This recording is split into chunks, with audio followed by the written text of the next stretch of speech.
زما مسلمانی خو دومره مضبوطه ده چې لسته هندوانو له خود زه په دوه ګوتو کې سا وباسم مړه. تاسو دی هلکه ته خو ډېر زیات باتور ځوان یې یاره. و مړه ستا به څه مسلماني خو د دې رور ده چې د څلوېښت شیطانان یې دله دوکه کول هم نه شي.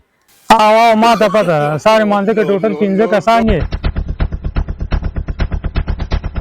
یلکانو په تاسو کې مسلمان کم یو دی؟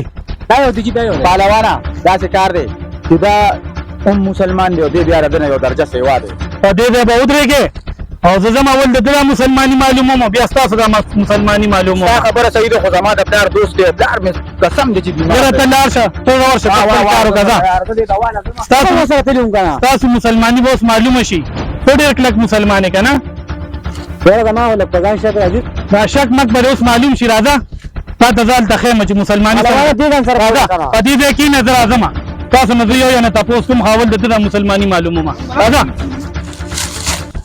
زه دې بوځم اول ته مې ډېر ضروري کار دی. دا ما کومه داسې غټه ګناه کړې چې تا ته خوشي کړې په زوره باندې مې راښکې. هلته مې بیزې لالې کړي دي او تاسو دغه ځای غټې خبرې کولې نو ما وې تاسو راته ډېر غټ مسلمانان ښکارېدی. نو ما وې د یو دوه بیزو نه به ته سره منم وباسې او لالې به کړي او زه به د هغې په حساب پیسې درکړم. ما نه خو د زړه په پنسو باندې وباسم چې کومه داسې غټه ګناه مې کړې چې چاړه دې په لاس ته لاله دې تپلې د وینو ځان سره مې راښکې. ښه دغه دی څه زیړه پرېوته ما چې دا څه پرېوته په بډې سوالي دي. ښه لکه اودس یې مات کړی کپړه وته رانه پرېوته. کپړه خیر دی خو دې سر به دې اودس هم مات کړي. زه ورشه زه هغه دوه کې بل مسلمان ګورم چې دې خو یې راولمه.